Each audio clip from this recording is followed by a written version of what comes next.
everybody. It's Dev yet again. Here we are, going through the process of doing the redos of some of these podcasts. Well, two of them specifically that I had kind of phoned in when my mind was deep in puzzle land. So I did deconstruction the other day, and this is the second redo. This is for the album Ghost by DEVIN Townsend Project.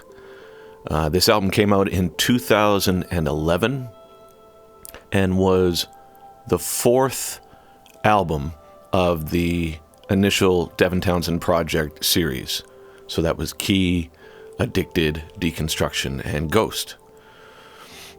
And it's, I think it's interesting going back and listening to these records, because what I try to do prior to talking about them is just give it a listen. I typically, once I've finished a record, I just let it go. Like, I don't listen to it again. I mean, maybe every now and then, but not with that kind of critical ear that would be necessary in order to try and take it apart and try and remember it. And so it snowed heavily in Vancouver this year, and it's the first time in about a decade that we've had any snow, really. And the last time we had snow like this was Ghost era, 2011, in that era. So I remember it quite well.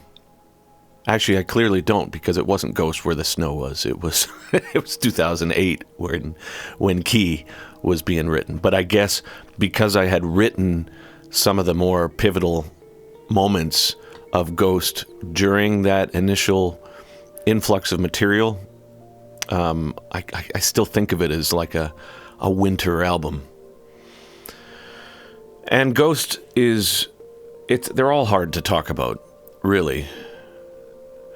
Hard only because I think the more that I go through these records, the more I realize how much by offshoring the emotional weight that life brings by making music, it's, in a sense, you don't have to directly participate in it, or at least I am starting to recognize that although it's super emotionally charged stuff, perhaps there's a part of me that didn't process much of this stuff. So by shoveling snow this morning, I put on Ghost and I was listening to it, and it's heavy. It's like a heavy experience, because each song is something really specific, you know? All this stuff. I'm working on the Infinity stream right now, the live stream, as a side note. And like I had to do with Ocean Machine, because I had lost the tapes for all that early stuff, I've had to redo Infinity to some degree. And by doing that, I was just kind of struck while I was working on Soul Driven Cadillac, the song last night, just how pivotal a moment that was for me. That epiphany, that, you know, the mushroom trip kind of spiritual awakening or whatever that went along with Infinity was just so... it's hard for me to even put into words, because I tend to keep my emotions under wrap for the most part, for practical reasons, right? You know, where life gets more difficult, specifically nowadays. It's every day is a new and wonderful gift of complexity and ridiculousness. So I feel that maybe a lot of these heavy emotions that I tend to feel don't serve a lot of practical purpose if I was just to let them fly whenever I felt them, you know? So while doing that Infinity song last night, I actually had to pack it in early, because it hit me so hard. I was like, this music, all of this stuff is such a direct representation of this experience, this life experience that I have been fortunate to have. And so when I was listening to Ghost this morning, with that kind of freshness of that Infinity moment in my head, because last night I went to sleep thinking, I don't even know why I wrote anything after Infinity. Not because it's the best music ever, but just because that was that moment that was just so pivotal that after that it's all putting the pieces of it back together and trying to find some sort of trajectory for the rest of my life, in a sense. And so I guess last night I was thinking, well, none of the music past that makes any sense to me. But when I woke up and listened to Ghosts this morning, I realized that, oh, it makes a ton of sense. Because Ghosts was just the next thing in line after whatever came before it. Just like Physicist was the next thing after Infinity. And I actually remember having a moment during Infinity where I had placed so much importance on the making of that record. While I was making Infinity, it was the be-all, end-all, like my life's work and all that nonsense, right? Like just, it was so important to me that the record didn't end up, and probably because of this, the record didn't end up sounding as great as I wanted it to. Probably not in any small part to do with the fact that I had placed so much importance on it. So it was destined to never be as good as it could be because I was holding it so tight. It was so important. But during that period, I remember having a moment where I thought, you know what, Dev, this record here that you're putting all your mind and your body and your soul and your personal relationships into, it's just a record. It's just one of dozens of things you're going to do in your life. And I had this mental image of that stream of records at the time, just like covers of, like album covers, like album cover, album cover, album cover, album cover. And thinking at the time that what the intensity that I'm feeling in this Infinity thing represents is purely just this moment. That's what that moment was. And I think that by making the Devin Townsend project, the 4 albums that followed it, the intention was to try and sort out the pieces of that explosion. With Strapping and Ziltoid and Infinity and Ocean Machine and all these things. I remember actually last night while I was going to sleep, I remember very distinctly the moment where I thought, oh, I can't continue with Strapping. And it was during Infinity, because the moment that I had during that period, a number of moments, was so rooted in what I had perceived as truth. It's love. It's beautiful. It's not anger. It's not fear. It's not aggression and hostility. I mean, these are parts of being human. But that's not the point. And it was at that moment I remember thinking, oh, I can't do Strapping anymore. No way. No way. And I've spent many years rationalizing it publicly in different ways. We came to an end and blah, blah, blah. But candidly, that was the thing. It was just one moment. I was like, no way. Absolutely not. I don't want that to be what I focus on.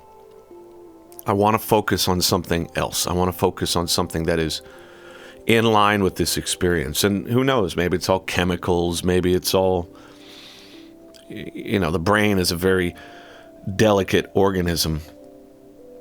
And so I guess the reason why I began to get into meditation and everything after that experience is it's an unsustainable lifestyle for someone who's wired like me. Participating in psychedelic drugs or something like that, it's too much. Dope even. It's all too much. And I feel that I got the things that I needed to get out of that, and then from there it's about, okay, well, how do we find ways to actually put this into play so you can understand it and participate with it, and not just pontificate on it publicly. It's like if you have an experience that is not rooted in maybe earning it, it's like maybe I felt for me that I just don't fully understand the experience. And so if I talk about it like I had done during Infinity, the chances of that going sideways are many. Because I don't feel qualified. And I don't feel like I could be qualified by continuing to do those sorts of activities. It's just, I've seen where that leads with people. It's just, no, it wouldn't work for me. So I needed to sort of figure it out. And I guess the Devin Townsend project was my way of trying to figure it out. Even the logo, the DTP, it's like an infinity sign, but it's incomplete. You know, there's a up and a down, and then there's a spiral. And that, as a metaphor, worked well for me as well.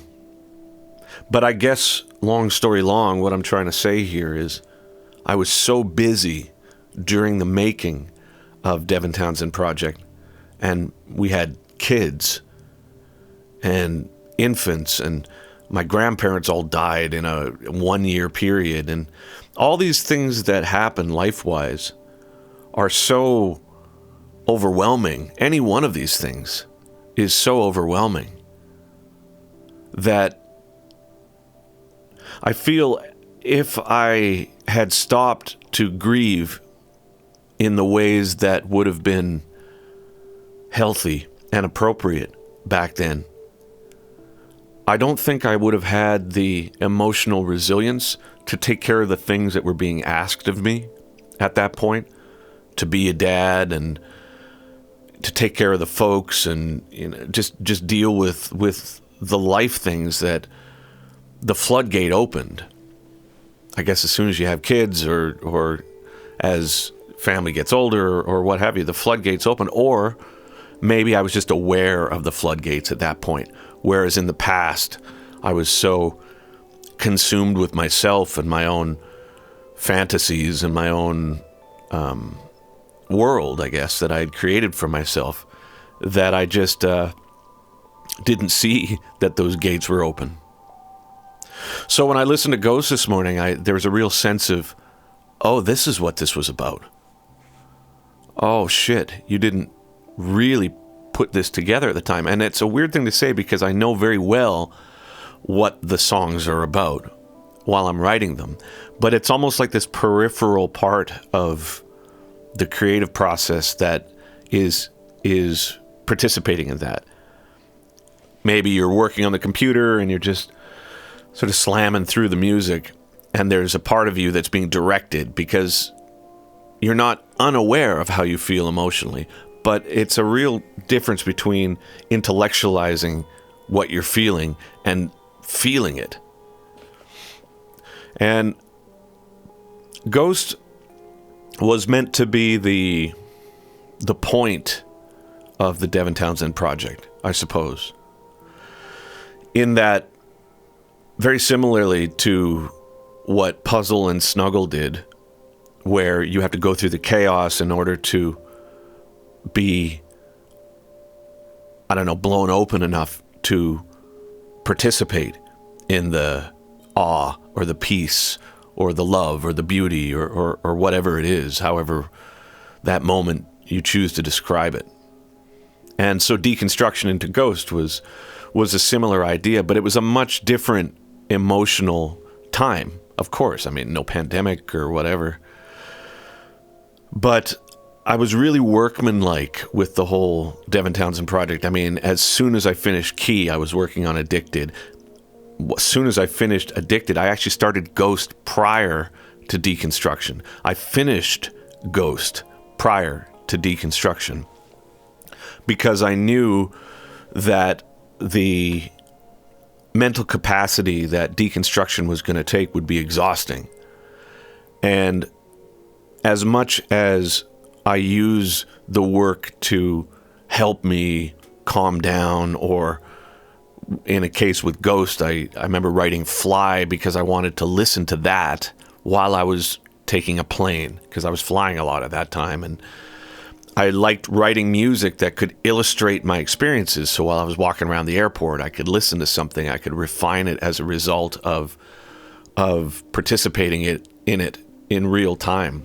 But the actualization of all these records is really difficult, really taxing, to mix it and get it into the ballpark. So not only does the, hi-hat sound okay, but that the whole thing comes together in a way that makes me say, okay, yeah, that ticks the box. I can let this go.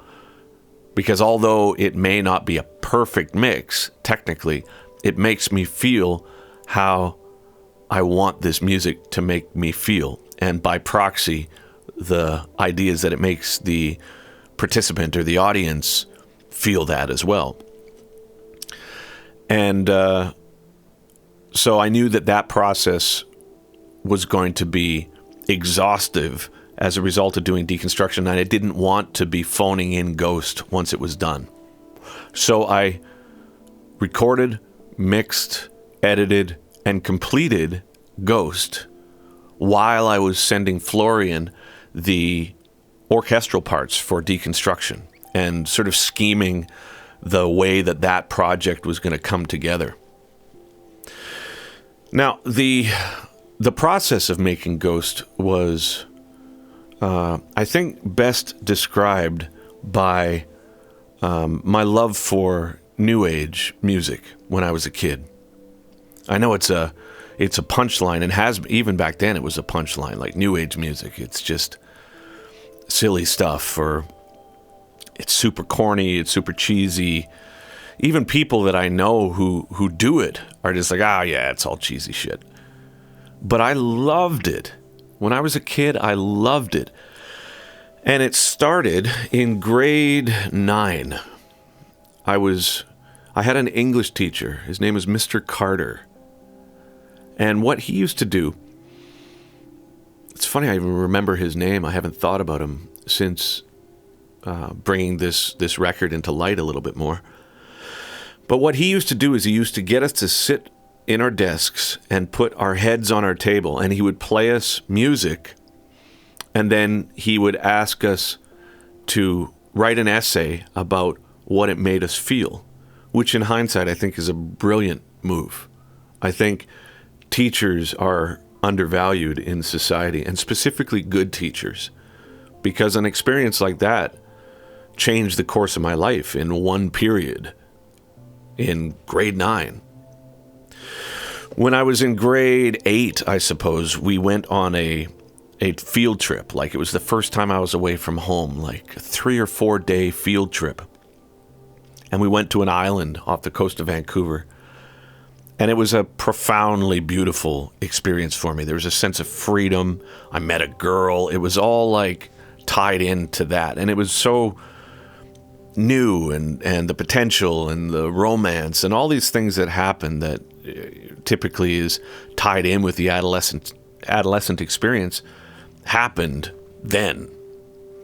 And so when he had us put our heads on our desk and listen to the music, he played a couple of songs, but one song that he played just affected me tremendously. And I couldn't even tell you why. It was minor key sort of synth music with flute and keyboards. And the song was called Valley of the Birds by a New Age band called Emerald Web. And that song, you can find it on YouTube, and you can find it on Spotify or anything. That song sort of started a whole fascination for the kind of New Age music that I ended up becoming so in love with. When I had the opportunity to take my head off the desk and write, I was like, this reminds me of that experience in grade 8 when I went away, and it was dark and moody and romantic, and there's a certain degree of fear, but it's like delicious in a weird way. And so I started seeking out that type of music, and I went up to the teacher. I said, "Who is this?" He said, "Well, it's a cassette tape by this band called Emerald Web." And I went to this local New Age bookstore. And although they had all the books and things, and there was a certain degree of interest that I had in things like that prior to any experiences, I like the ideas of some of the things, but it was the music. It was just, there's something about the flute with a lot of reverb on it that it just touched me deeply. And so I found there's music by an artist named Paul Horn. He did an album at the Taj Mahal called Inside. And they didn't sell the Emerald Web tapes, but I ordered them special, the cassettes, and they brought me in Valley of the Birds and Soundtrek were the two albums. And I listened to them incessantly, like it defined my teen years. And then I started going to these specialty stores and looking for other new age type music. And I stumbled across this album called Synkestra, which is where I got the name for the album. And it's basically, there was no percussion, there's no vocals. It was just, I liked the stuff that was in a minor key, typically.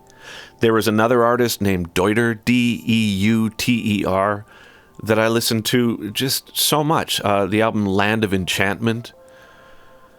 And it was Enya, I guess, that when she came out and I heard her music on the radio, the thing that drew me to it more than anything, because again, to a certain extent, Enya became, a meme as well about, or the idea that new age music is not cool, clearly. But that first record by her, Watermark, it was really moody. It had a lot of that minor key stuff. I never really loved the major key stuff.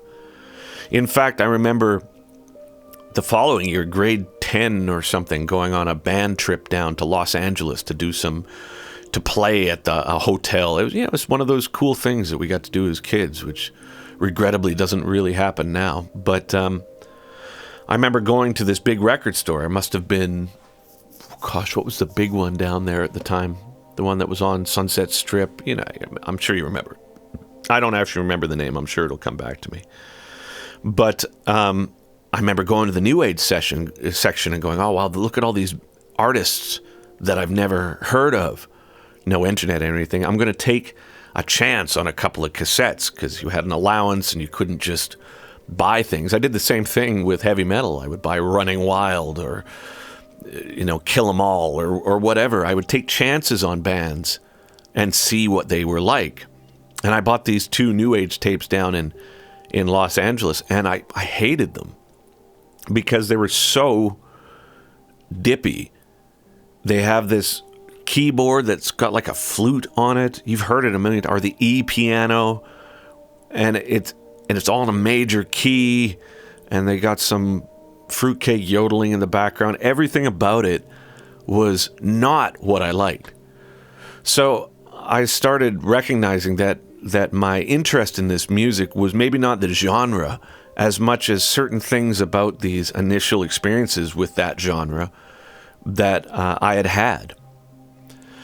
So fast forward to the Devin Townsend project. The reason why Ghost was such an important record on this one for me was that it was the first time that I felt unabashedly willing to kind of make it public, in a sense, that is a huge thing for me. Like, I love the aesthetic of that type of music. Ghost, as an album, has moments that's reminiscent of those initial things, like Infinite Ocean. Little bits here and there. But there is a lot of Ghost that's a lot more song-oriented than any of these other sort of more new agey things that I loved as a kid. And I think that was two things. One, by design. I wasn't ready yet just to make a strictly ambient sounding record. And I felt that if this quote unquote new age album in the Devin Townsend project didn't have some sort of tether to structure, song structure wise, I just thought it would get lost amidst the chaos that was DTP, right? With Addicted being so bombastic, like playing in the NFL without a helmet in a lot of ways, just that sort of bludgeoning 4/4. And Deconstruction being as chaotic as it was. If I had just released an album like Infinite Ocean, I personally don't think the point would have gotten across. So it became more song-oriented than I had originally intended. And in fact, the artwork originally for Ghost was just meant to be sand dunes. I just wanted no text on the layout. And as opposed to a booklet in the CD, I just wanted it to be like a 20-page fold-out that was just endless sand dunes with no text. But as the music started coming together and as the original idea started to morph into more of an album-oriented type of experience, the idea for the artwork refined itself. And there was a photographer named Brian, and I regrettably, I can't remember the last name right now, but he had sent a bunch of pictures either to the website, or I met him after a show or something, and he gave me some pictures, and I thought they were gorgeous. And Brian, if you're listening, I apologize that I don't remember the name right now, but it's been a lot of years and it's a lot of people. But he was a great guy and a fantastic photographer. And so I contacted him because his contact was on there. We had met a few times. And I said, can we license some of your photos and use those for the artwork? And then I had Travis Smith kind of put together the package with the theme of that light being in each one of the images. And the light is meant to represent, I think in hindsight, that, I don't know, that awakening or that spiritual moment that infinity had brought forth in me that I didn't want to lose. And I think during the period that I was doing Infinity, what I had interpreted that experience as I've discussed over the course of the podcast, was much more arrogant and much more self-absorbed than it truly was. What it truly was is just the same thing that any of us, and I'm sure many of you, have experienced in moments of personal significance. I hesitate even to use the word spiritual significance because it implies something that I'm not necessarily meaning, right? But that light in each one of those photos is meant to be that, for lack of a better word, that realization that had occurred where I was like, oh, it's all fucking amazing. It's incredible. It's amazing. And it's unified. And it's beautiful. And it's perfect. And it's pain and sadness and beauty. And everything relies on each other for balance. It's in order to accept the beauty, you need to be well versed in the ugliness, or else by contrast, it doesn't exist. And as hard as it is to participate directly with these heavy emotional experiences, that's what this whole trip is about. And I think that's why sobriety at that time was such a powerful tool for DTP, because it sort of forced me to see things. And now, heading towards 50 years old, years past all of this, I recognize that perhaps that addictive mechanism that had led me to try and dullen the impact of these heavy emotional experiences that I had and continue to have as a human being, my desire to dull them with booze or marijuana or consistently engaging in psychedelic experiences past the point where I had learned what I needed to learn. Years, and we're talking almost 27 years ago, 25 at least. I think that addictive mechanism migrated to being a workaholic. And so during this period where, even though my intention was to try and unravel this gross 700-foot extension cord of emotional turmoil that had resulted from that period, in hindsight, I think I was still avoiding direct participation with those emotions by just working my balls off. So now, and specifically after Puzzle and Snuggle, it's like I feel much more qualified to participate in these things. I don't know if it's bravery or if it's just fatigue, but when these heavy emotions come up now, I find it's much healthier for me to just be with it. Like, I never used to cry. Never. The whole time I think I did DTP, I didn't shed a single tear. Like, all the grandparents died, and important pets died, and friends died, and then children are born, and it was so, perhaps to my credit, I couldn't process it. It was too much all of a sudden. It's like, and then all of a sudden you're sober and everything is there. So I went so deep into writing about it. And fortunately, I believe I was present enough emotionally that what the content of this music was being drawn from was accurate.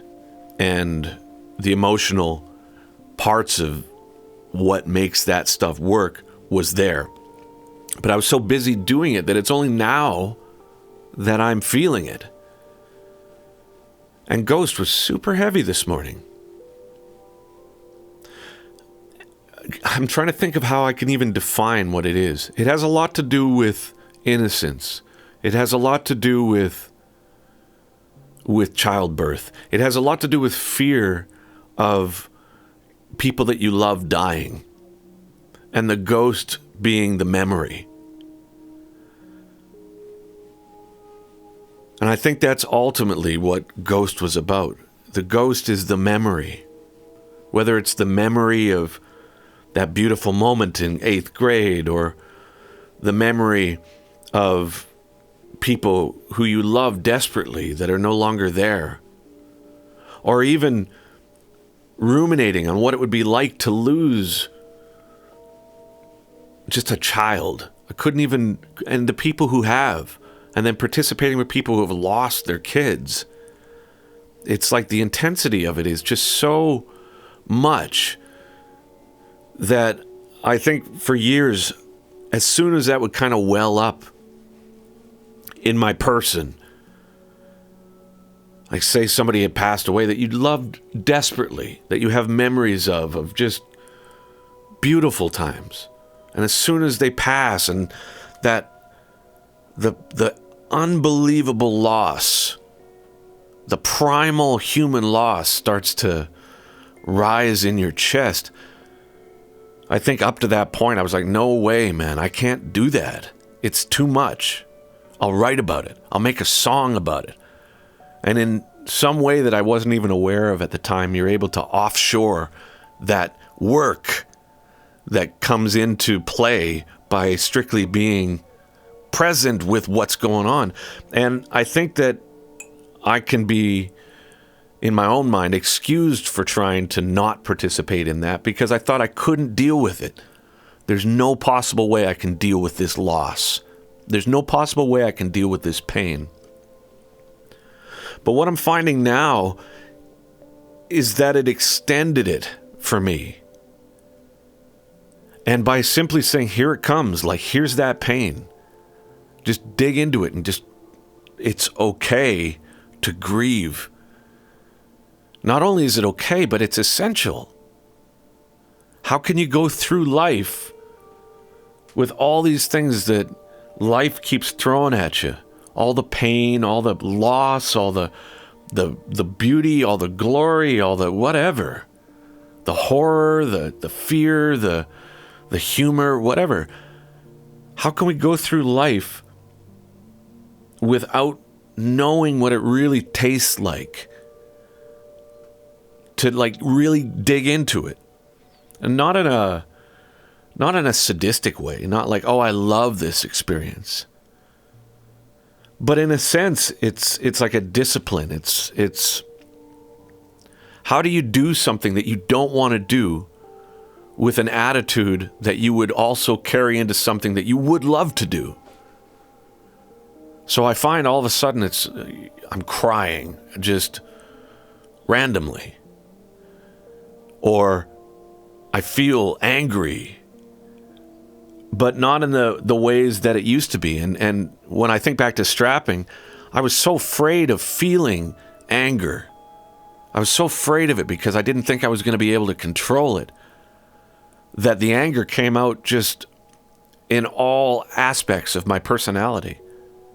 Because I wasn't digging into it, it would come out in sarcasm, or it'd come out in aggression or passive aggression, or being cruel or being thoughtless to people in ways that maybe internally you get some sort of charge out of.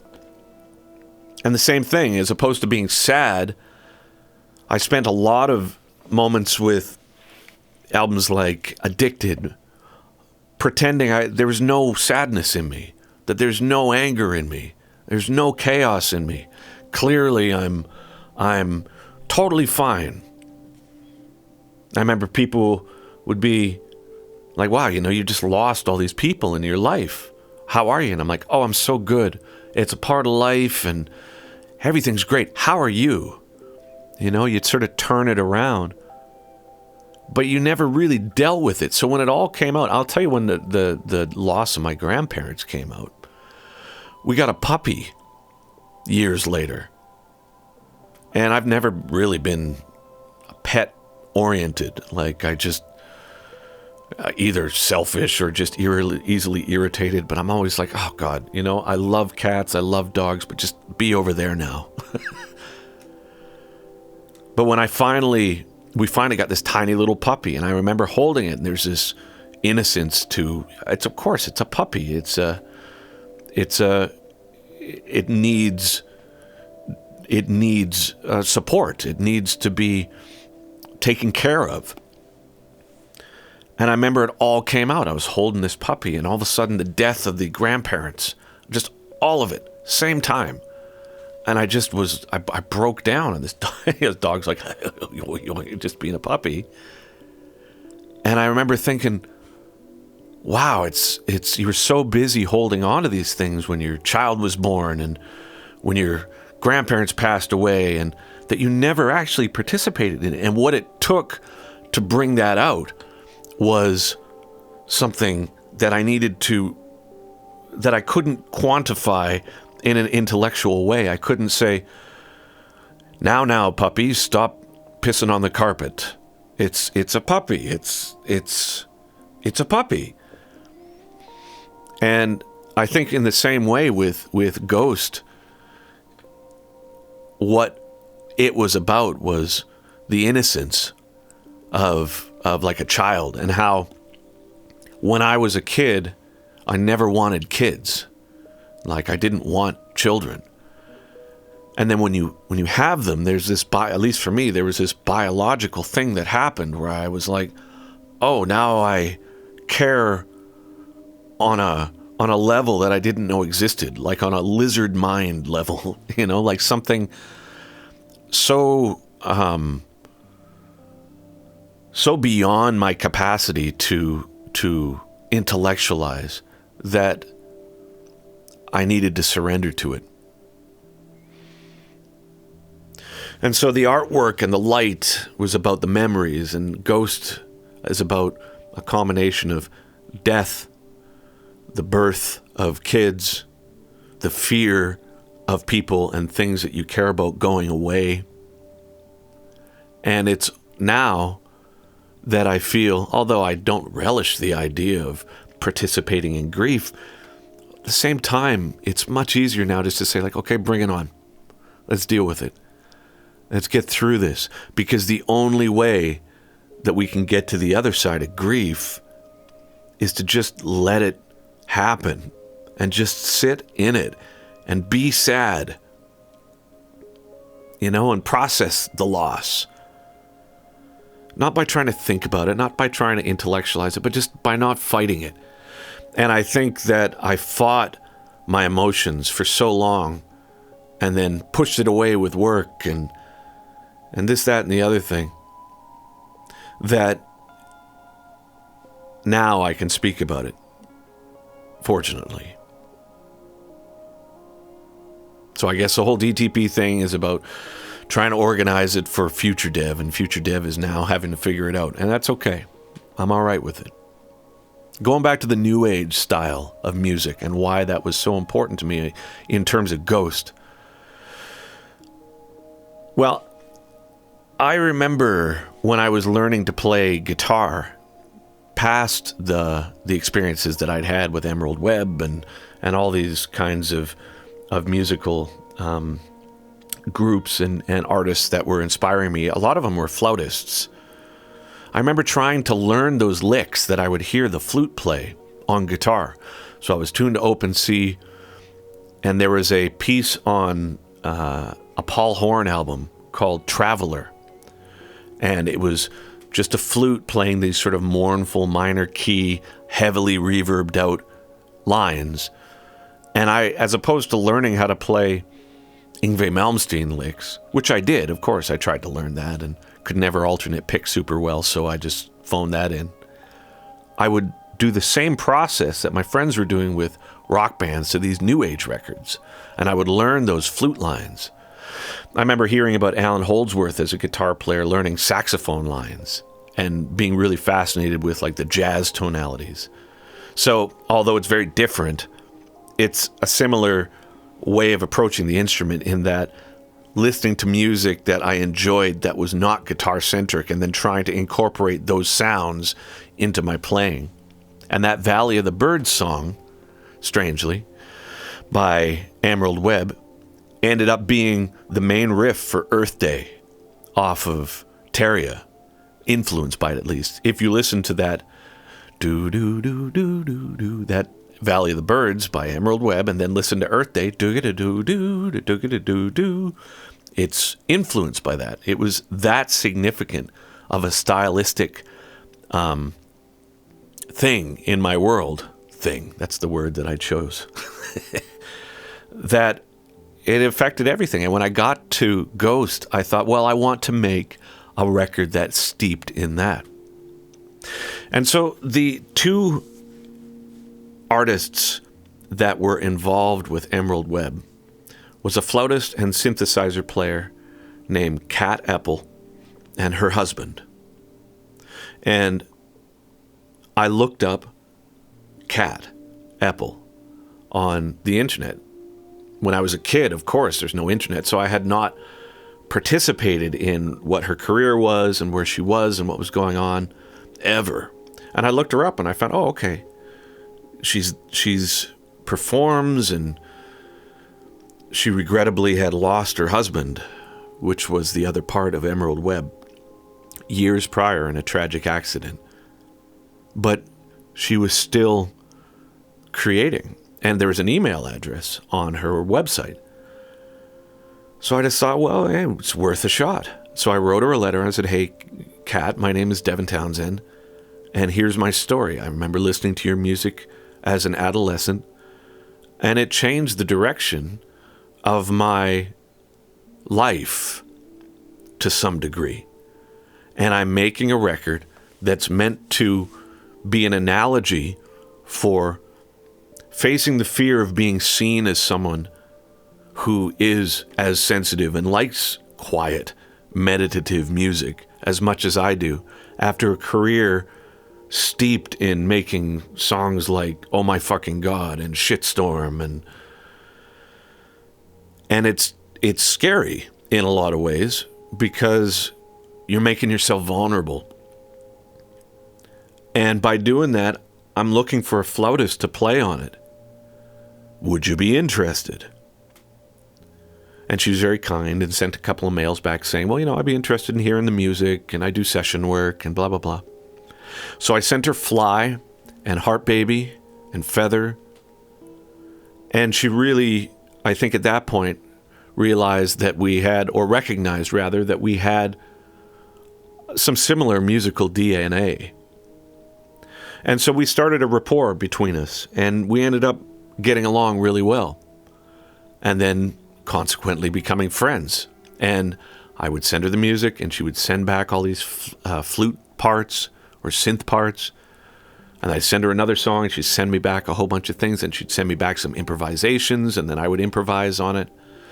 And it became this beautiful dialogue that harkened back to what started my fascination with this type of music in the first place. And when the music started to take shape, because like I say, I started writing it during Key and while deconstruction was going on. Addicted, Key, Ghost, and Deconstruction were all, to some degree, written simultaneously. When I focused on each record, then I would flesh out each part.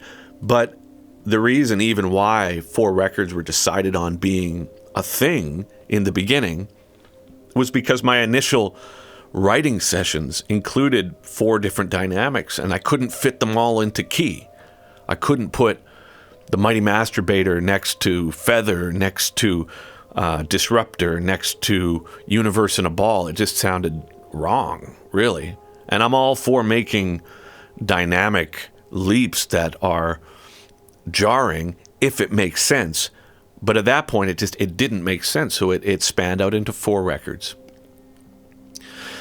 And so once the music for Ghost became my main focus, knowing that deconstruction was going to be such a puzzle to put together, I thought, well, you really need to get Ghost out of the way first, so you can be really focused about this and not phone it in, and make sure that as a counterpart to something as strong as deconstruction, it's not just this wishy-washy statement. So I wrote it and refined it and sent it to Kat, and then we would write more, and then I would just get an idea, and I wrote a lot of stuff. I wrote enough for 2 records, Ghost and Ghost 2. And then when it came time to track it, I had been working with Mike St. John. I had been working with Mike since prior to all of this. And for those of you who know Mike St. John, he's a great friend and a brilliant mind that ended up playing keyboards in Devin Townsend Project and doing visuals and lights. At one time, he tour managed. He was drum tech. He was involved with a lot of things. And he was, a very educated and musical cat that was capable of wearing a lot of hats. So when it came time to track Ghost, I was looking for a drummer. And I was thinking about everybody that I knew, and the drummer is really important to me for a project. And it might not even be that the way they play is, technically there's people that are really astute, but maybe they're not a field drummer. There's people that are really hard hitters, but maybe they're not as finesse.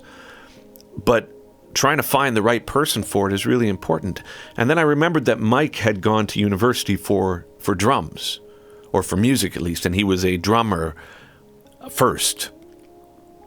So I said, well, why don't we go into the studio, and as opposed to me showing you the demos, we'll just set up your drums, and then I'll show you the songs on the fly, and then let's see if we can track them. And we went into the factory studios.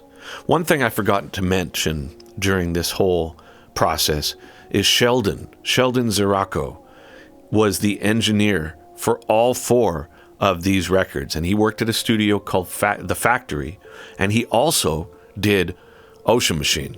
So Sheldon was there for all of that, and I forgot to mention that because Sheldon was just one of the best engineers to work with. He also did Dark Matters with me, and love Sheldon, and he was there for all of this stuff. And I asked him if we could set up a situation where I could get in there, sit in front of Mike, show him the songs, and then as soon as he knows them, track them straight away.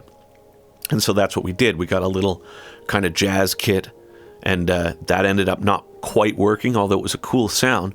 So we asked Ryan if we could borrow his Pearl Birch kit, like an older one, so MLX or something, I forget, but they're great sounding kits. And so he came and he set up his kit and set it up for Mike, which was great of him. And we used that drum kit.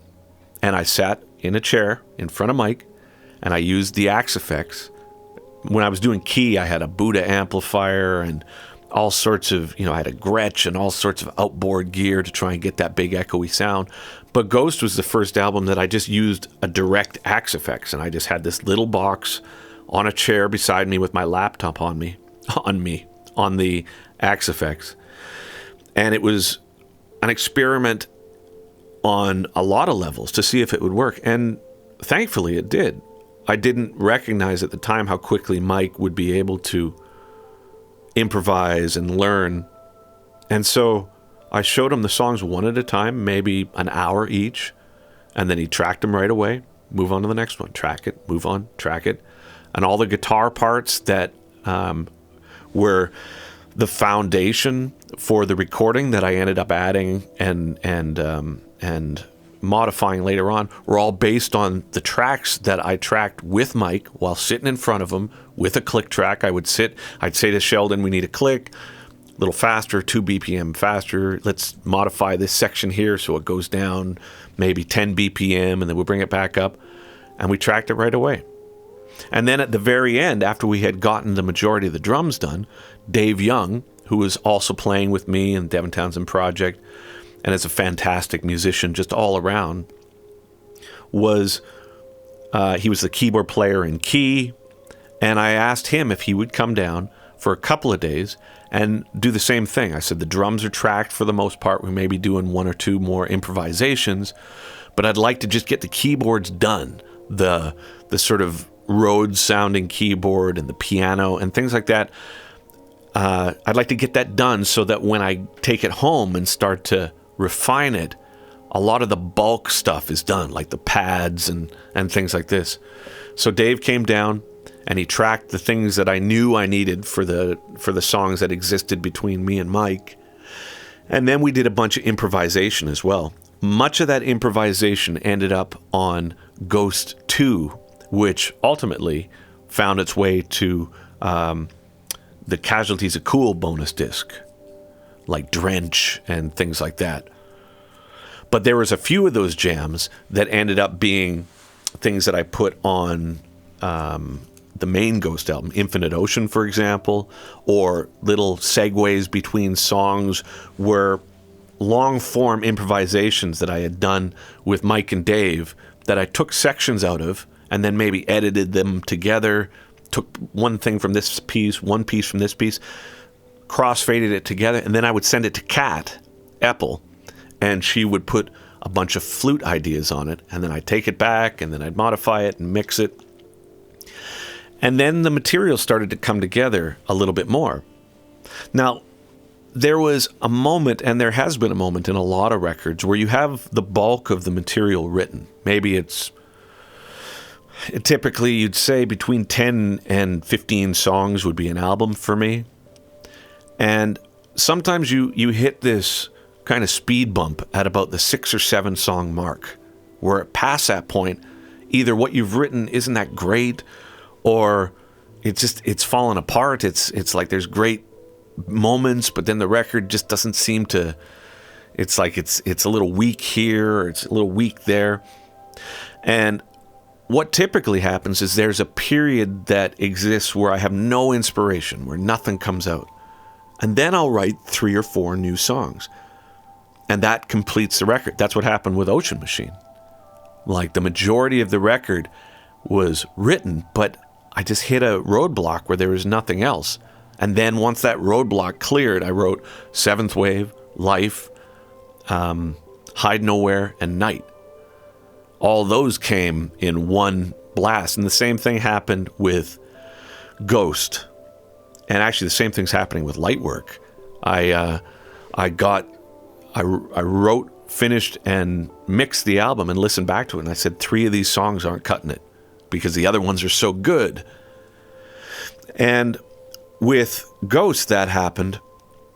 And I needed to try and find a way to complete it so it would fit in with the DTP aesthetic. And at that point, certain songs started to appear that, when you listen to it, are quite different from the rest of the record. Texada, for example, Blackberry, a couple other ones that ended up on the bonus stuff. But those were the songs that were written like as a secondary chunk of material. And that's why when you hear Texada, although I really feel it's one of my favorite songs on the record, it's not a real typical sort of new agey thing. It's a lot more proggy. The ending has got that kind of floaty new age thing that I love so much.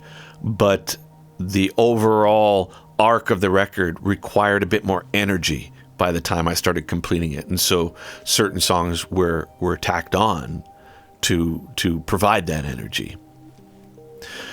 So when I started singing years ago, prior to Key, I produced a bunch of bands. Like I spent maybe the first 3 years of my kid's life producing bands because I didn't want to make music. I was, as I've discussed in the past, afraid that I was going to default to something sadistic and make ugly music. And after my experiences during Infinity, I was just not prepared to, like, I was cool to not be a musician if me being a musician meant I had to write ugly shit.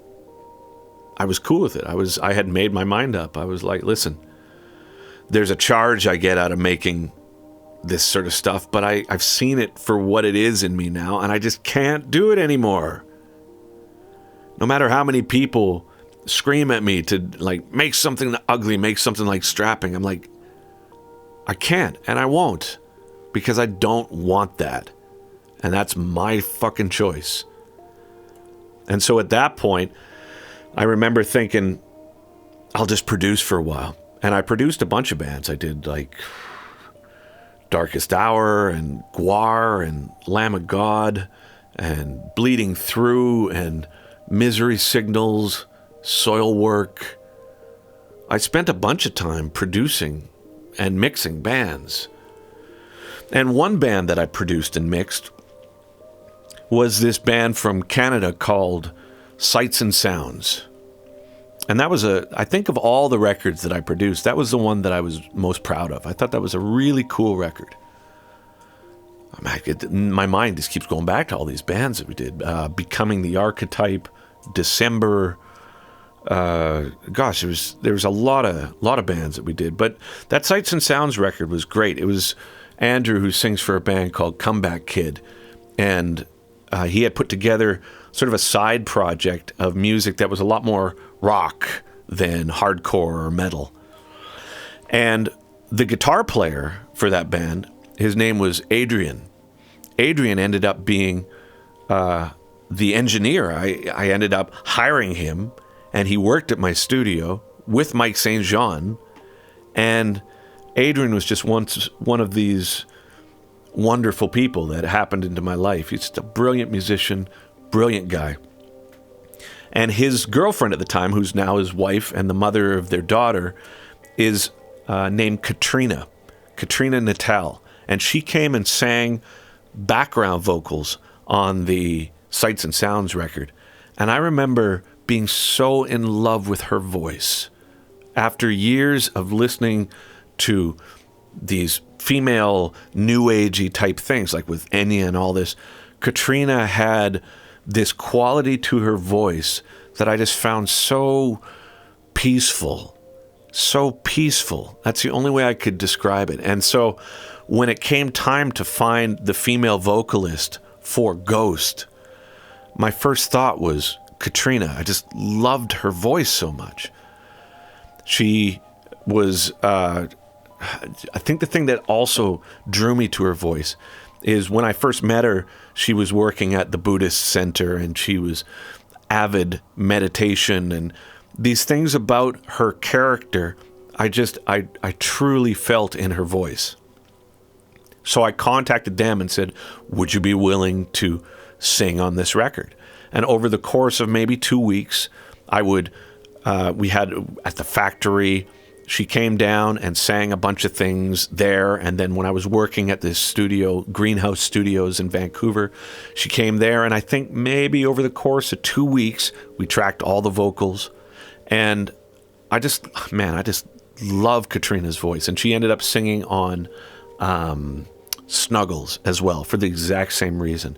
I find myself drawn to musicians, whether or not they're singers, drummers, guitar players, or what have you, based on what their character is and how would that fit into the aesthetic. So if somebody has a very peaceful vibe, then I think that would be the perfect singer for this. Or if they have if they exhibit tremendous strength, then that would be the perfect singer for that. Or anything. It's about trying to match the players with the intent of the music. So Katrina Natal was the singer, Kat Eppel was the flautist, Dave Young was the keyboards, Mike St. Jean was the drums, and then I took it all back and then I did my thing to it. I started adding all my keyboards to it and then overdubbing acoustic guitars and then synths that were doing this sort of Emerald Webbish sort of vibe. And having Kat on there was it was full circle in so many ways, right? So by the time I started listening to it and starting to piece the lyrics together, it's on some level it might make sense for me to discuss certain songs, but again, if you seek out the album commentaries, although I haven't heard them since I did them, I'm reasonably confident that the content of the record is discussed much more thoroughly there than I would do here. But certain songs I recall for very specific reasons. Fly, the intro song. So back pre-pandemic, I would be at the airport every second week and then be gone for 8 weeks. The amount of touring that I did was hard to even comprehend after this period that we've been through with the pandemic. There was a time, I think it was maybe 2014, 2015, I forget, right around the time that Dark Matters came out, which I will discuss in length when I get to that record, because that whole period was just, exhausting. But during that period, I think I was away from home for 10 months one year. And I would write music to give myself something to listen to when I was traveling. Because I'd often found in the past that the best way for me to arrange a song was to make a demo of it and then listen to it while I was driving. Because as soon as I sat there and started moving, I'd be like, oh, clearly that needs to be twice as long. Clearly this part is too, bloated. This part, whatever it is. And so I would make these demos and then take them on these long trips with me. And Fly was in a similar way to Secret Sciences off the Transcendence record. It was a song that reminded me of being at an airport early morning prior to a flight. And there's a certain melancholy with that as well, like I fly Monday morning. I fly. There's this sense of you've got to leave your kid, you've got to leave your family, you've got to leave. And it's like this bittersweet arrangement because as it is your job, you've got to provide. If you've chosen to become a father, you have to provide. And if your skill set is what it is, I tried to produce. I didn't like producing, nor did I think I was a great producer.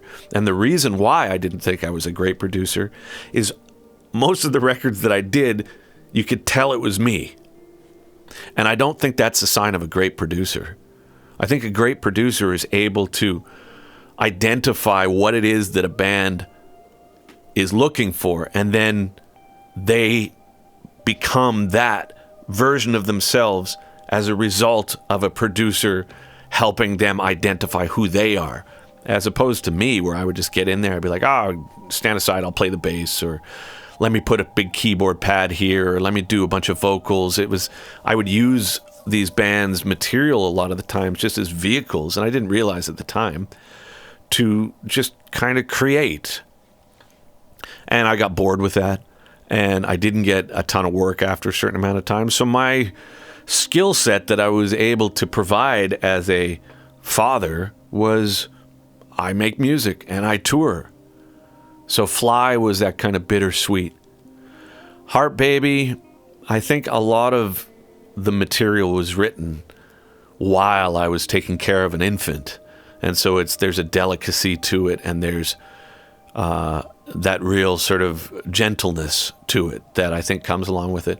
Feather, I think, is a really heavy song because it was about what it would be like to lose the baby, you know?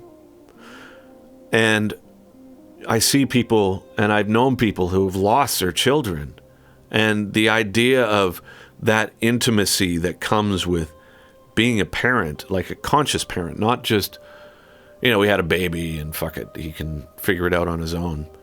It's like, no, we chose to be parents, and the toys and the songs and you go from being on stage, Ozfest or Download going, fuck you all, to all of a sudden being in a primary colored room with an infant, just trying to be tender and being afraid on some level of how much it's not strange, how much you just kind of know what to do in that role and how much biology plays into it. And if that was to go away, at the time I remember thinking, oh my God, how would I come back from that? And then taking Feather even further, it's like, what happens when they become adults and they leave? What happens when they're teens and they revolt against you and push back? And then I start thinking about when I was a teen, like I think about my parents and how they went through that experience too. And then when I was 15, I was like, fuck you guys, I'm out of here. And then how hard that would have been for my mother, and even the lines in Feather, we loaded all your toys into the car, and now all I'll ever think about is you, and we're here and you're away, and the line, it's only father feathers.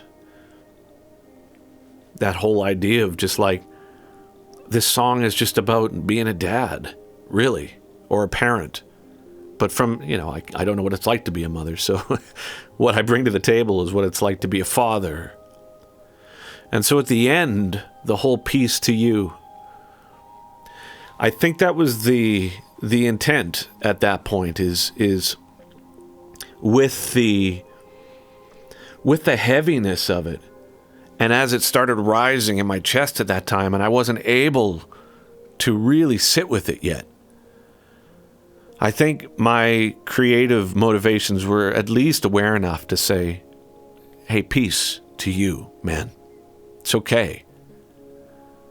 You're not old enough. You're not mature enough yet, but you will be. So just take a deep breath, man. It's all good. So future Dev kind of had present Dev's back on that one. And present Dev now thanks past Dev. And kawaii. Kawaii is a Japanese word for cute. And I think there's a certain throwback to the experiences that I had in Japan with that song. Like letting it go. Like the pain or the confusion that I felt about all those experiences that I'd had in Japan that were super weird and super intense and on a personal level really destructive and all these sorts of things. Kawaii, I think, was a song just about freedom. We lost our world, but we have a new arrival. It's okay. Not even that it's okay, because I think that minimalizes the intensity of the experience. Because what if it isn't okay? But how do you find freedom regardless? And I think you find it from... How do you find it? Well, I don't know. If I was to guess, I would say that freedom comes from really asking yourself difficult questions about hard set ideas that on maybe some intrinsic psychological level we feel we're not supposed to ask. Like, ask yourself that question and sit with it. You may be shocked. I may be shocked with what comes up. And I almost consistently am. Because if I really think about the hard questions, things that I fear to ask, and I can be quiet enough, I find that I know the answer. It's right there. I know it. It's like when you really sit with it and you're not judging it. How do I feel about this? Oh, I feel like this. Of course I feel like this. Yeah, but you shouldn't feel like that. Yeah, but I do. All right. There's freedom there. There's a real freedom, because not only in that truth is where the work lies, but also there's a real calm to it, because I'm not fighting with it. It's not like I'm struggling with my own truth in that moment. It may not be what I want it to be.